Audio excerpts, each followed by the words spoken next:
Los 7 hábitos de la gente altamente efectiva. La revolución ética en la vida cotidiana y en la empresa. Por Stephen Covey. 2.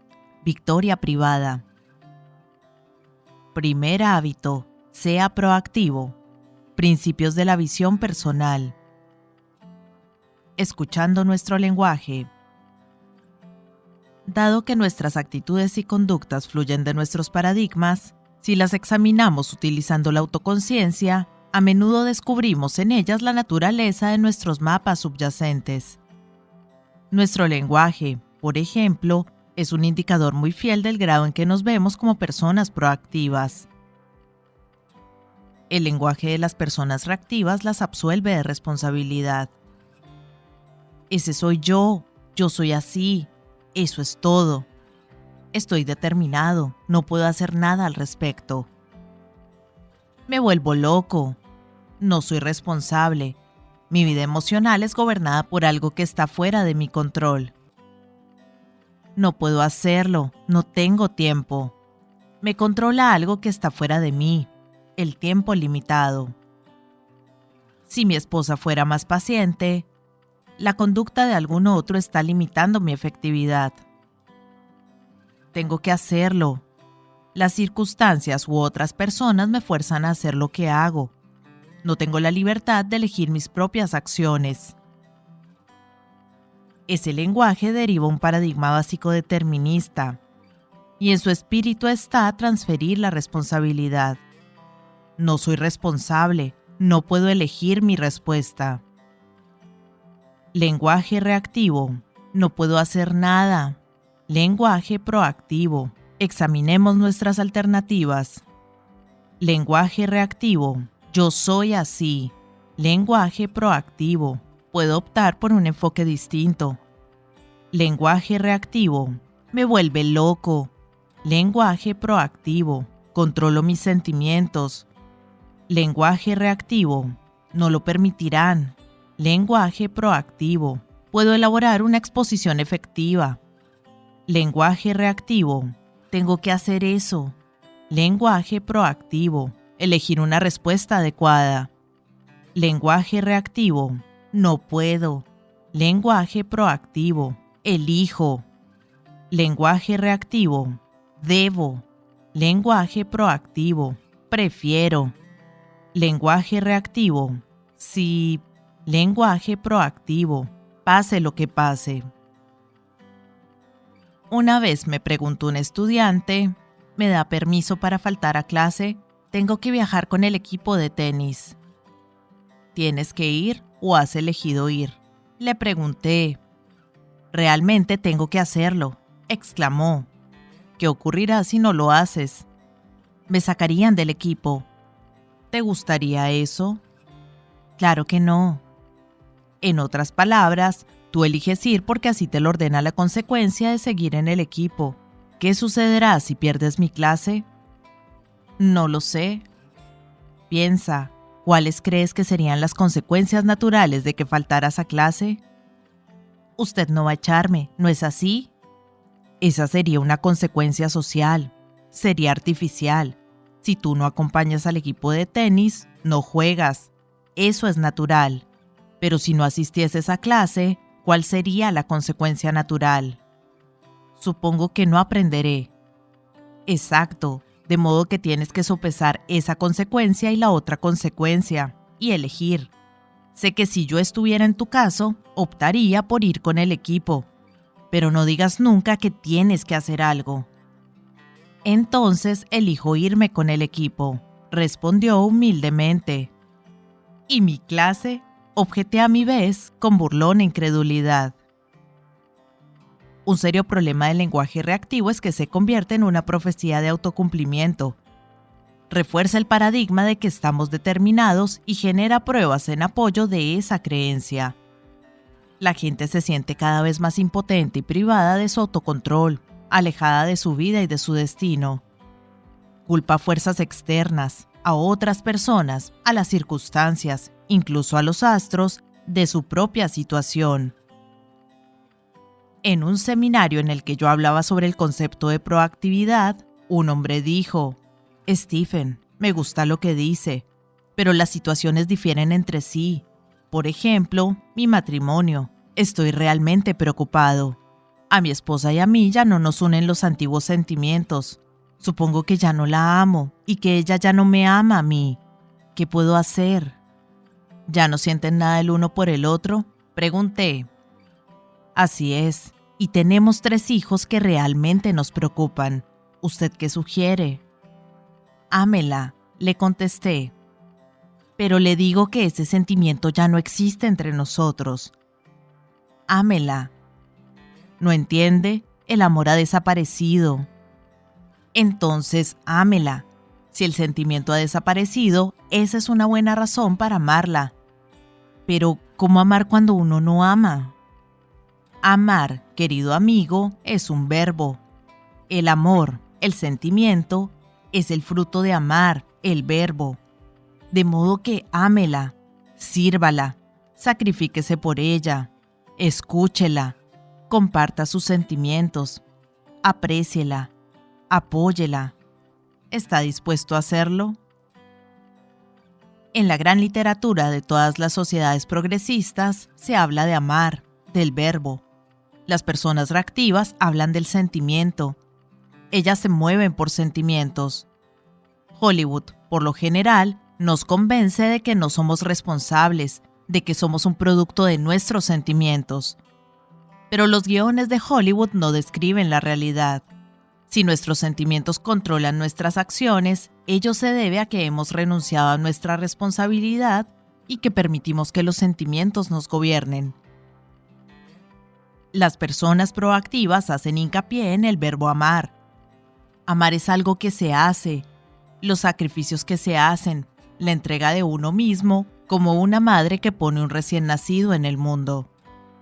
Para estudiar el amor, hay que estudiar a quienes se sacrifican por los otros, incluso por personas que los hieren. Los padres tienen el ejemplo del amor que en ellos mismos despiertan los hijos por los que se sacrifican. El amor es un valor creado por medio de acciones amatorias.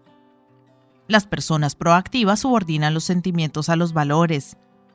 El amor, el sentimiento, puede recuperarse.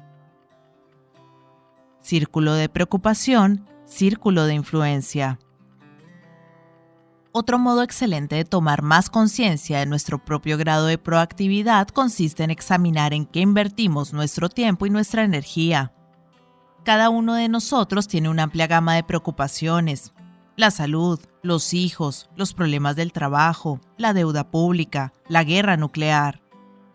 Podemos separarlas de las cosas con las que no tenemos ningún compromiso mental o emocional, creando un círculo de preocupación. Cuando revisamos las cosas que están dentro de nuestro círculo de preocupación, resulta evidente que sobre algunas de ellas no tenemos ningún control real, y con respecto a otras podemos hacer algo. Podemos identificar las preocupaciones de este último grupo circunscribiéndolas dentro de un círculo de influencia más pequeño. Determinando cuál de estos 2 círculos es el centro alrededor del cual gira la mayor parte de nuestro tiempo y energía, podemos descubrir mucho sobre el grado de nuestra proactividad. Las personas proactivas centran sus esfuerzos en el círculo de influencia. Se dedican a las cosas con respecto a las cuales pueden hacer algo. Su energía es positiva, se amplía y aumenta, lo cual conduce a la ampliación del círculo de influencia. Por otra parte, las personas reactivas centran sus esfuerzos en el círculo de preocupación. Su foco se sitúa en los defectos de otras personas, en los problemas del medio y en circunstancias sobre las que no tienen ningún control. De ello resultan sentimientos de culpa y acusaciones, un lenguaje reactivo y sentimientos intensificados de aguda impotencia. La energía negativa generada por ese foco, combinada con la desatención en las áreas en las que se puede hacer algo, determina que su círculo de influencia se encoja. Cuando trabajamos en nuestro círculo de preocupación, otorgamos a cosas que están en su interior el poder de controlarnos. No estamos tomando la iniciativa proactiva necesaria para efectuar el cambio positivo. En páginas anteriores compartí con el lector la historia de mi hijo, que debía afrontar serios problemas en la escuela. A Sandra y a mí nos preocupaban profundamente su aparente debilidad y el modo en que otras personas estaban tratándolo. Pero esas cosas estaban en nuestro círculo de preocupación. Cuando centramos nuestros esfuerzos en ellas, no conseguimos nada, salvo intensificar nuestros sentimientos de inadecuación y desvalimiento y reforzar la dependencia de nuestro hijo. Solo cuando pasamos a trabajar en nuestro círculo de influencia, cuando nos centramos en nuestros propios paradigmas, empezamos a crear una energía positiva que nos cambió a nosotros y finalmente influyó también en nuestro hijo. Trabajando sobre nosotros mismos, en lugar de preocuparnos por las condiciones, pudimos influir en las condiciones. En virtud de su posición, su riqueza, su rol o sus relaciones, en algunas circunstancias el círculo de influencia de una persona es más grande que su círculo de preocupación. Esta situación refleja una miopía emocional autoinfligida, otro estilo de vida reactivo centrado en el círculo de preocupación. Aunque hayan tenido que priorizar el empleo de su influencia, las personas proactivas tienen un círculo de preocupación que es por lo menos tan grande como su círculo de influencia, y aceptan la responsabilidad de usar esa influencia con responsabilidad. Control directo, indirecto e inexistente. Los problemas que afrontamos caen en una de tres áreas posibles: la de control directo, que involucra nuestra propia conducta; la de control indirecto, que involucra la conducta de otras personas; o la de inexistencia de control, problemas acerca de los cuales no podemos hacer nada, como los de nuestras realidades situacionales o pasadas. El enfoque proactivo da el primer paso hacia la solución de los tres tipos de problemas dentro de nuestro círculo de influencia presente. Los problemas de control directo se resuelven trabajando sobre nuestros hábitos. Están obviamente dentro de nuestro círculo de influencia. Son las victorias privadas de los hábitos 1, 2 y 3. Los problemas de control indirecto se resuelven cambiando nuestros métodos de influencia. Son las victorias públicas de los hábitos 4, 5 y 6. Personalmente he identificado más de 30 métodos diferentes de influencia humana, tan distintos como lo son la empatía de la confrontación o el ejemplo de la persuasión. La mayoría de las personas tienen en su repertorio solo 3 o 4 de estos métodos. Por lo general, empiezan por el razonamiento y, si no les da resultado, pasan a la lucha o la fuga. Resulta sumamente liberador aceptar la idea de que podemos aprender nuevos métodos de influencia humana, en lugar de tratar de usar constantemente los antiguos métodos inefectivos para poner orden a los demás. Los problemas de la inexistencia de control suponen asumir la responsabilidad de modificar nuestras actitudes, sonreír, aceptar auténtica y pacíficamente esos problemas y aprender a vivir con ellos, aunque no nos gusten. De este modo no les otorgamos el poder de controlarnos. Compartimos el espíritu de la oración de Alcohólicos Anónimos. Señor, concédeme coraje para cambiar las cosas que pueden y deben cambiarse, serenidad para aceptar las cosas que no pueden cambiarse y sabiduría para establecer la diferencia. Sea que el problema que nos afecte implique control directo, indirecto o inexistente, está en nuestras manos dar el primer paso hacia la solución. Dentro de nuestro círculo de influencia están los cambios de nuestros hábitos, de nuestros métodos de influencia y del modo en que vemos las dificultades que no controlamos. Ampliando el círculo de influencia. Resulta alentador comprender que al elegir nuestra respuesta a las circunstancias, influimos poderosamente en nuestras circunstancias. Cuando cambiamos una parte de una fórmula química, cambiamos la naturaleza de los resultados. Durante varios años trabajé con una organización que estaba encabezada por una persona muy dinámica. Interpretaba las tendencias. Era creativa, inteligente, capaz y brillante, y todos lo sabían. Pero tenía un estilo muy dictatorial. Tendía a tratar a las personas como si fueran autómatas, como si carecieran de juicio propio. Su manera de hablarles a quienes trabajaban en la organización era: busque esto, busque aquello, ahora haga esto, ahora haga aquello, yo tomaré las decisiones. El efecto global fue que se ganó la antipatía de casi todo el equipo ejecutivo que lo rodeaba. Los funcionarios se reunían en los pasillos y se quejaban de él mutuamente. Discutían muy sutilmente, con claridad, como si trataran de solucionar la situación. Pero lo hacían de modo incesante, absolviéndose de toda responsabilidad por las debilidades del presidente. No puedes imaginar lo que ha pasado esta vez, decía alguien. El otro día vino a mi departamento. Yo ya lo tenía todo organizado, pero él entró y me dio indicaciones totalmente diferentes. Tiró por la ventana todo lo que yo había estado haciendo durante meses. No sé cómo se supone que voy a seguir trabajando para él. ¿Cuánto faltará para que se jubile? Tiene solo 59 años, respondió alguien. ¿Crees que sobrevivirá 6 años más? No lo sé. Además es el tipo de personas que probablemente quiera seguir trabajando. Pero uno de los ejecutivos era proactivo. Lo impulsaban valores, no sentimientos. Tomó la iniciativa, se anticipó, empatizó, interpretó la situación. No dejaba de ver los defectos del presidente, pero en lugar de criticarlo, los compensó. En los puntos en que el estilo del presidente era débil, procuró actuar como amortiguador para salvaguardar a su personal y convertir en irrelevantes esas debilidades. Y trabajó con los puntos fuertes del presidente, su visión, su talento, su creatividad. Este hombre se centró en su círculo de influencia. También era tratado como un autómata, pero hizo más de lo que se esperaba de él. Se anticipó a las necesidades del presidente, interpretó con empatía su preocupación subyacente, de modo que al llevar la información también le entregó su análisis y las recomendaciones basadas en ese análisis. Un día, cuando yo me encontraba con el presidente en calidad de asesor, me dijo: Steven, no puedo creer lo que ha hecho este hombre. No solo me entrega la información que le pedí, sino también información adicional, que es exactamente lo que necesitamos. Incluso la analiza en términos de mis preocupaciones más profundas y agrega una lista de recomendaciones.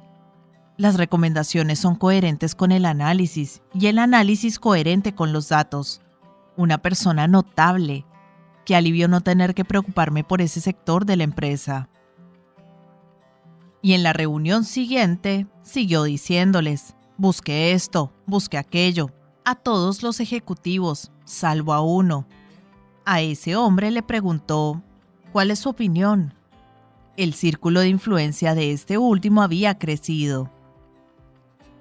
El hecho provocó una conmoción en la organización. Las mentes reactivas de los corredores empezaron a disparar sus municiones vindicativas sobre aquel hombre proactivo. Está en la naturaleza de las personas reactivas el absolverse de toda responsabilidad. Es mucho más seguro decir: no soy responsable. Si digo soy responsable, corro el riesgo de tener que decir soy responsable.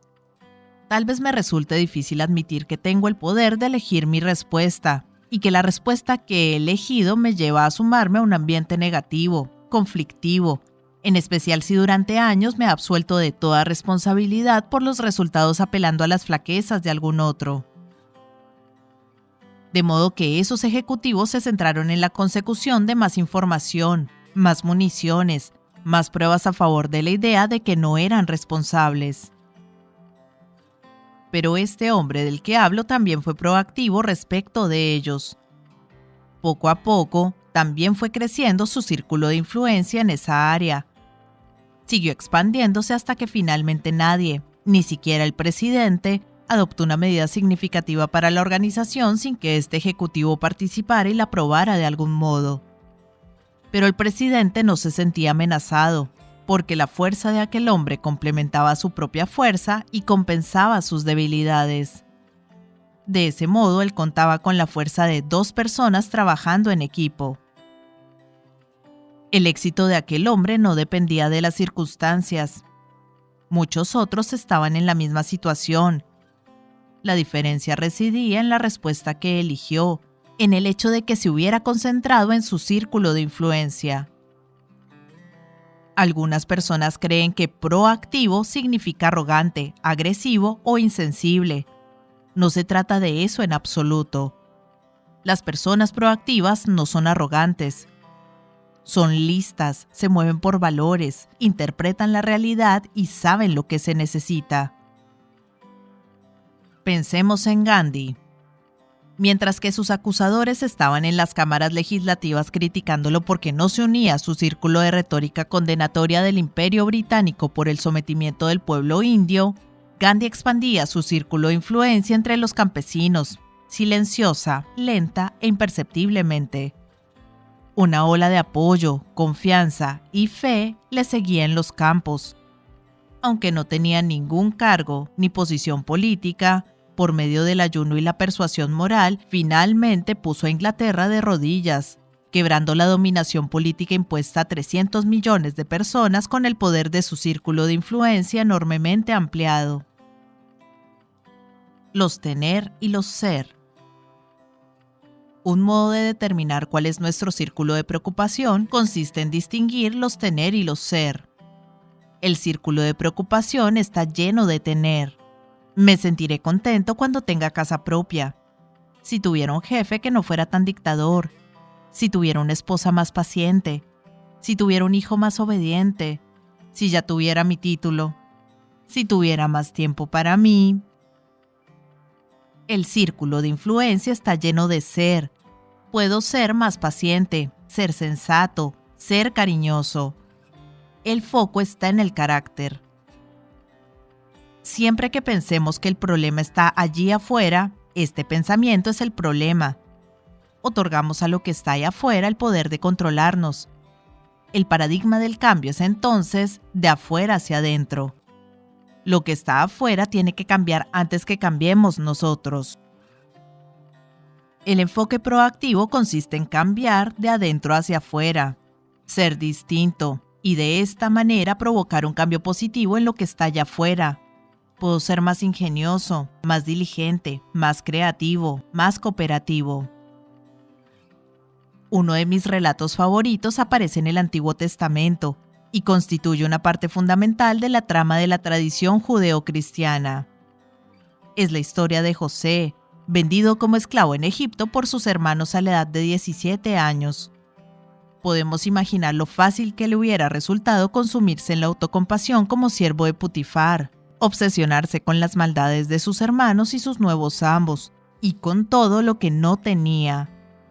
Pero José fue proactivo, trabajó sobre el ser, y al cabo de poco tiempo estaba a cargo de la casa de Putifar y de todo lo que Putifar tenía, por la confianza que supo despertar en él.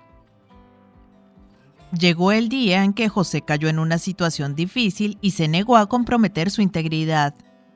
Como consecuencia, fue encarcelado injustamente durante 13 años. Pero volvió a ser proactivo.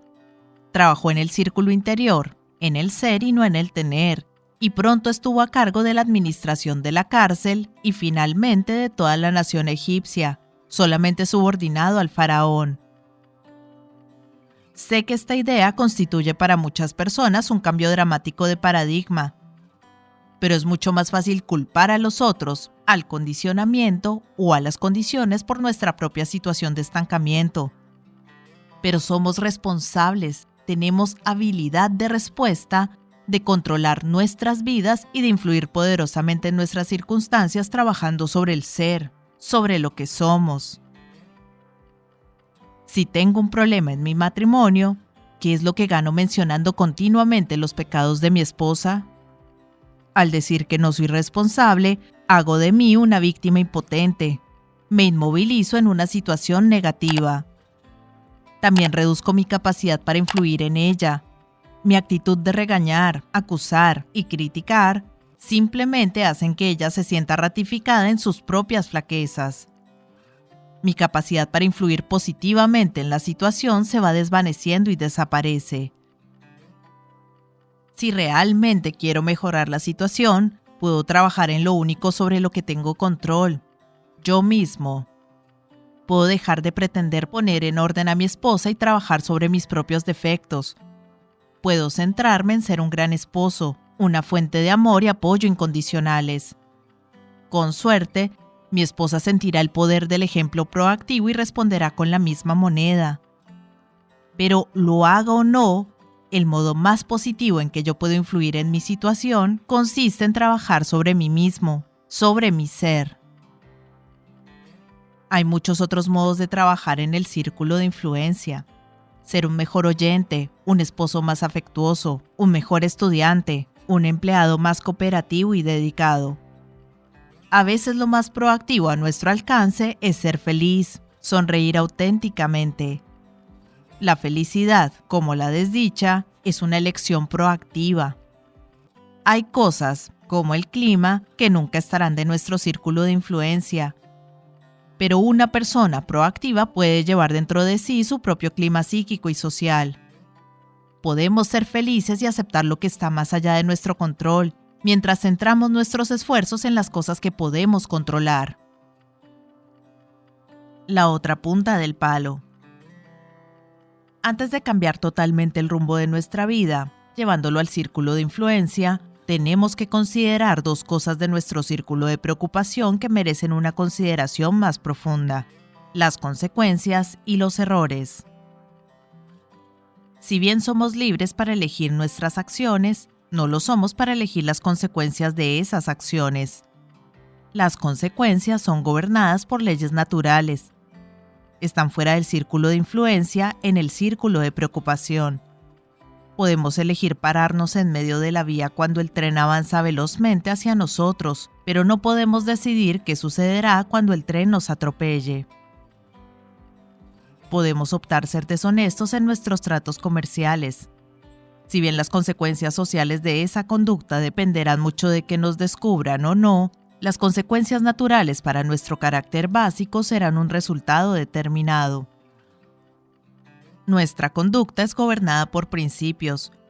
Vivir en armonía con los principios tiene consecuencias positivas.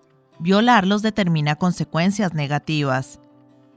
Somos libres para elegir nuestra respuesta en cualquier situación, pero al elegir también optamos por la consecuencia correspondiente. Cuando uno recoge una punta del palo, también recoge la otra.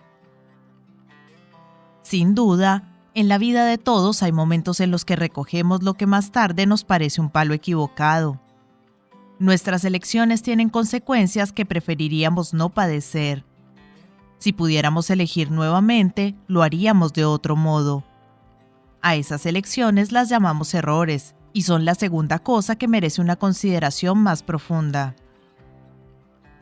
Para quienes están llenos de arrepentimiento, tal vez el ejercicio más necesario de proactividad consiste en comprender que los errores pasados también están ahí afuera, en el círculo de preocupación. No podemos revocarlos, no podemos anularlos, no podemos controlar las consecuencias. Cuando uno de mis hijos jugaba al fútbol americano en el equipo de la universidad, aprendió a estirar su muñequera y soltarla bruscamente cada vez que él o alguien cometía un error, como un ejercicio de bloqueo mental, de modo que ese último error no afectara la resolución y ejecución de la jugada siguiente. El enfoque proactivo de un error consiste en reconocerlo instantáneamente, corregirlo y aprender de él. Esto literalmente convierte el fracaso en éxito. El éxito, dijo T.J. Watson, fundador de la IBM, está en el lado opuesto del fracaso. Pero no reconocer un error, no corregirlo ni aprender de él, es un error de otro tipo. Por lo general sitúa a la persona en una senda de autocondena y autojustificación, que a menudo implica la racionalización, mentiras racionales, destinadas a uno mismo y a los demás. Este segundo error, este encubrimiento, potencia el primero, le otorga una importancia desproporcionada y causa en las personas un daño mucho más profundo. No es lo que los otros hacen ni nuestros propios errores lo que más nos daña, es nuestra respuesta. Si perseguimos a la víbora venenosa que nos ha mordido, lo único que conseguiremos será provocar que el veneno se extienda por todo nuestro cuerpo. Es mucho mejor tomar medidas inmediatas para extraer el veneno.